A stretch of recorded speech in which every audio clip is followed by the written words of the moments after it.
He wasn't supposed to feel anything. Not toward a human. Not toward anyone. He was a warrior prince of a race that feared emotion more than death. His people believed affection made them weak, soft, unable to lead. So when he looked at me and asked with a trembling voice, "Why do you always smile when you see me, human?" I could hear the fear hiding behind his question. He expected a lie. He expected mockery.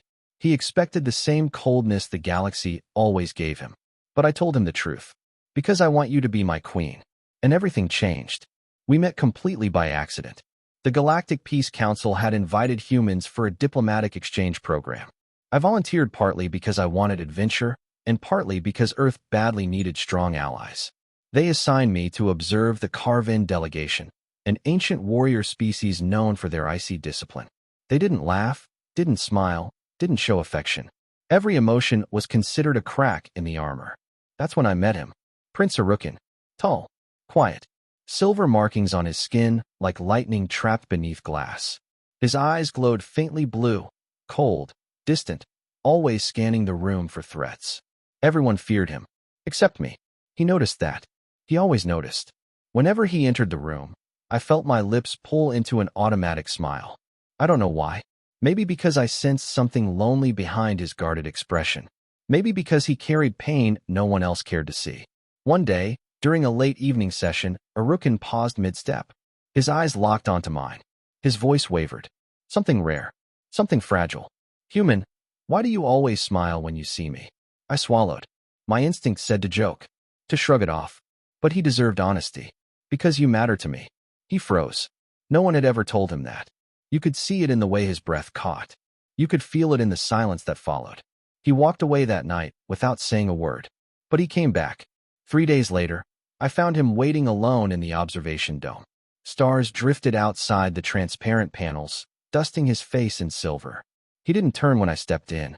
He spoke as if afraid the words themselves might shatter him. "When you smile, something in my chest changes. I do not understand it. It frightens me."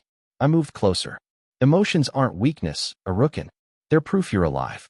He finally faced me. For the first time, there was no mask. No armor. Just a young prince trying to understand why a human cared about him. He reached toward my face, hesitant. His fingers hovered over my cheek like he feared he might burn me. "Why me?" "Because you look like someone who needs a smile." His hand shook. "I do not know how to accept that." "You don't have to.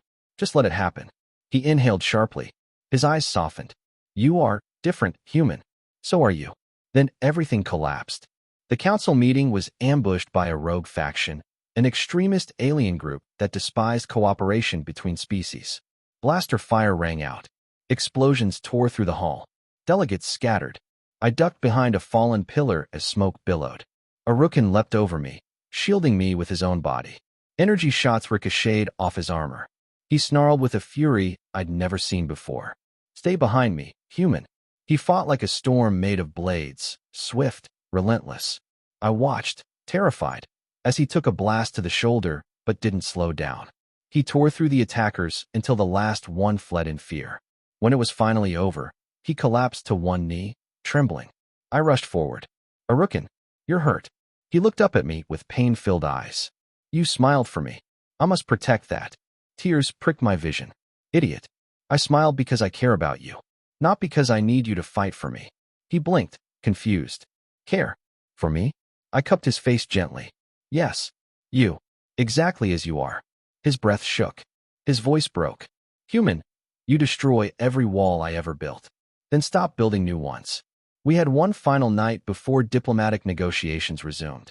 He showed up at my quarters unexpectedly. He stood there, battle-worn, exhausted, eyes glowing faintly. "I must ask something," he whispered. "A dangerous question. Go ahead. Why do you smile when you see me? What do you truly want?" My heart pounded. This was it.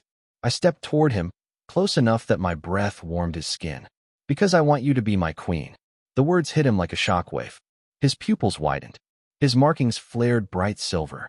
His breath trembled as if the galaxy had tilted under him. I am male, human. In your language, that would make me a king." I grinned. "Then be mine." Silence. Then his hands grabbed my shoulders, firm, trembling, desperate. He leaned his forehead against mine, voice shaking with a storm's intensity. If I become yours, you become mine. I nodded. Deal. His lips brushed mine, uncertain at first, then gradually confident, hungry, full of a lifetime of suppressed emotion finally breaking free. The warrior who feared feelings embraced me like I was his entire universe. The next morning, Arukin publicly declared his bond to a human. Every Karvan in the hall gasped. Some dropped to their knees in shock. Others whispered ancient legends, stories of a prophecy that one day, a foreign heart would soften the coldest prince. Arukin held my hand as he spoke.